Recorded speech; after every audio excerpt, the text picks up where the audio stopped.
आईने हिंदी के एक नए एपिसोड में आपका स्वागत है। इस वीडियो में हम बात करने वाले हैं एक नए जेट इंजन ऑफर के बारे में। आप सबको पता है पिछले कुछ दिनों से जेट इंजन्स को लेकर एक के बाद एक जो बड़ी अपडेट्स है हमें देखने को मिली। इसमें क्रमशः हमें रोल्स रॉयस का ऑफर, सैफरान का ऑफर और जनरल इलेक्ट्रिक और उसके अलावा जो रशियन ऑफर है वो देखने को मिला, जहां पर सबने अपने अपने जो बेस्ट इंजन है वो भारत को ऑफर किए। लेकिन इसी बीच अब एक नई एंट्री हो चुकी है और इस एंट्री ने जितने भी कंटेंडर्स हैं वो सबको हिला दिया है, क्योंकि ये इंजन न सिर्फ उनके तुलना में तकरीबन 2 गुना ज़्यादा थ्रस्ट जनरेट करता है, बल्कि ये भारत के 5th जनरेशन और 6th जनरेशन नीड्स को पूरा कर सकता है। और जिस देश ने ये ऑफर किया है वो देश इनकी लोकल मैन्युफैक्चरिंग के लिए भी रेडी है। आइए संशय के बादल को हटाते हैं और आपको बताते हैं कि वो कौन सा इंजन है जो एडवांस मीडियम कॉम्बैट एयरक्राफ्ट के लिए ऑफर किया गया है। मीडिया रिपोर्ट्स की बात माने तो अब जापान भारत के एडवांस मीडियम कॉम्बैट एयरक्राफ्ट में भारत का समर्थन करना चाहता है, भारत के साथ अपनी सहभागिता को सुनिश्चित करना चाहता है। और इसी क्रम में उन्होंने अपना IHI XF9-1 इंजन जो है ये ऑफर किया है। ये ऑफर को डेवलपमेंट और लोकल प्रोडक्शन से जुड़ा हुआ है, जहां पर वो भारतीय वायुसेना के 5.5 जनरेशन के एमका फाइटर के पावर नीड्स को पूरा करने के लिए इन इंजन्स को भारत में बनाने के लिए तैयार हैं।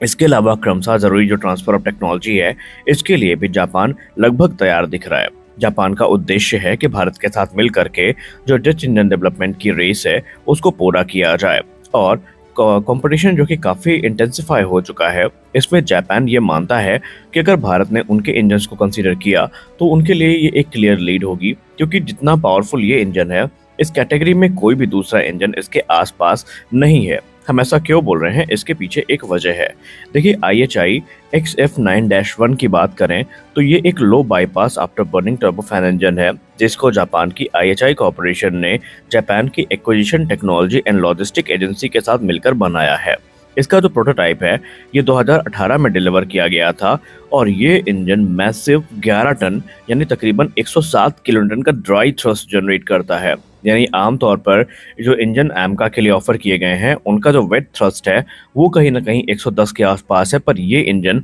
107 किलोन्यूटन का जो ड्राई थ्रस्ट है ये जनरेट करता है। और आफ्टर बर्नर्स के बाद ये इंजन तकरीबन 147 किलोन्यूटन से ज़्यादा जो थ्रस्ट है वो जनरेट कर सकता है। रिपोर्ट्स तो ये भी क्लेम करती हैं कि इस इंजन को इस हिसाब से विकसित किया गया है कि इससे इस प्रकार ट्यून किया जा सकता है कि भविष्य में जो XF9-1 इंजन है ये मैक्सिमम 20 टन का थ्रस्ट यानी कि 196 किलोन्यूटन का जो थ्रस्ट है वो जनरेट करने में सक्षम है, जो कि इसे 5th जनरेशन और 6th जनरेशन फाइटर्स के लिए एक आइडियल कैंडिडेट बना देता है। हालांकि गैस टर्बाइन एस्टैब्लिशमेंट की बात करें तो इनको जिम्मेदारी मिली है एमका के लिए एडवांस इंजन को विकसित करने की, और इनके इस प्रोग्राम में जो टारगेट किया जा रहा है इंजन वो 120 किलोन्यूटन का है। लेकिन जापान की एंट्री के बाद ये समीकरण बदलते नजर आ रहे हैं।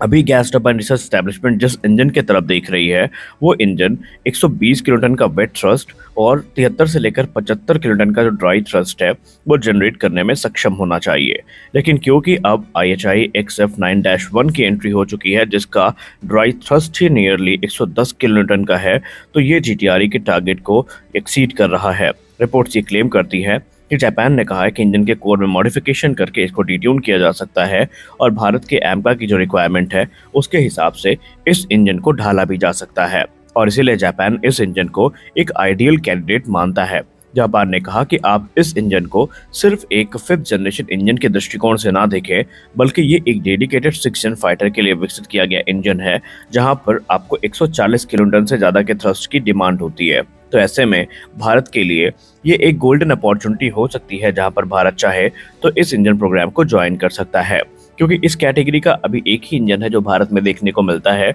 और वो इंजन है सुखोई 30 MKI का AL-31, जो कि 140 किलोटन से ज़्यादा का थ्रस्ट जो है वो जनरेट करने में सक्षम है। जापान का ऑफर ज़्यादा इंटरेस्टिंग इसलिए भी बन जाता है कि दूसरे देश जहां पर ट्रांसफर ऑफ टेक्नोलॉजी और लोकल मैन्युफैक्चरिंग को लेकर आनाकानी करते नजर आए हैं, तो वही जापान ने इस पर शब्दों में कह दिया है कि उनके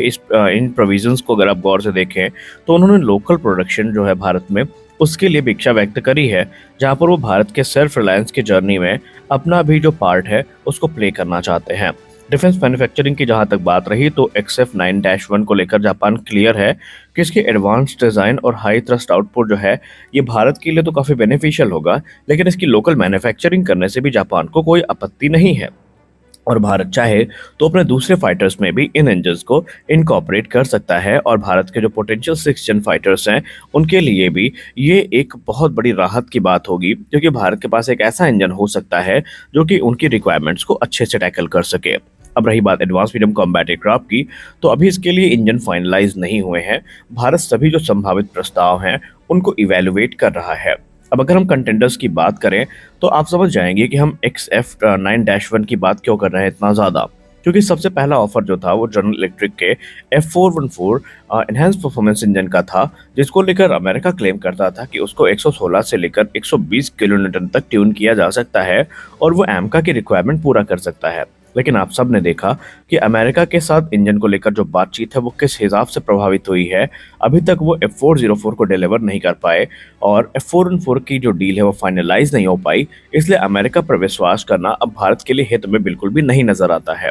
दूसरी बात, जो दूसरा प्रस्ताव सामने आया वो सैफरान की तरफ से आया, जहां पर उन्होंने M88-4 इंजन पर आधारित जो इंजन है वो ऑफर किया, जहां पर वो ये दावा करते हैं कि इस इंजन को फाइन ट्यून किए जाने के बाद ये 120 किलोन्यूटन से ज्यादा का थ्रस्ट जनरेट करेगा। रिपोर्ट्स इंगित करती है कि initially saffron transfer of technology को लेकर काफी आनाकानी कर रहा था और वो पार्शियल इंटेलेक्चुअल प्रॉपर्टी राइट्स को लेकर इंसिस्ट कर रहा था, जबकि भारत ने कंप्लीट IPR राइट्स की बात करी थी। उसके बाद जो ऑफर आता है वो आता है रोल्स रॉयस का, और इस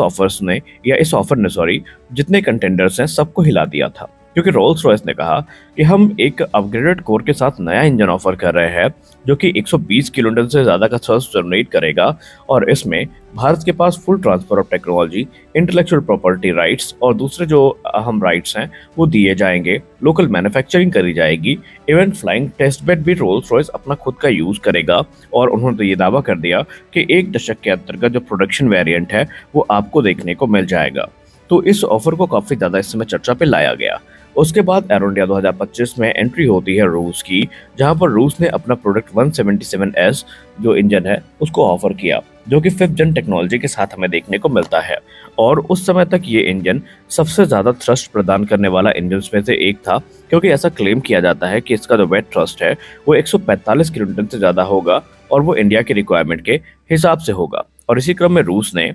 जो लोकल मैन्युफैक्चरिंग है, ट्रांसफर ऑफ टेक्नोलॉजी है, इसके क्लॉज को ऐड करके काफ़ी ज़्यादा इस चीज़ को इंटेंसिफाई बना दिया। लेकिन उसमें एक समस्या है, ये इंजन अभी प्रोडक्शन वेरिएंट में नहीं है। रूस का ये कहना है कि जब तक जो अभी कोई फॉरेन कस्टमर है उनको मिल नहीं जाता, इंजन जो है वो अपने फ्लाइंग टेस्टिंग पे नहीं गुजरेगा। यानी कि भारत के पास एक रिस्क भरा मनूवर हो सकता है अगर भारत यहाँ पर इस इंजन की तरफ जाए। और अब एंट्री हो गई है जापान की। अब देखना यह है कि भारत का रक्षा मंत्रालय इस पे क्या निर्णय लेता है। तो इस वीडियो में बस इतना ही, मिलते हैं अगले वीडियो में, तब तक के लिए जय हिंद।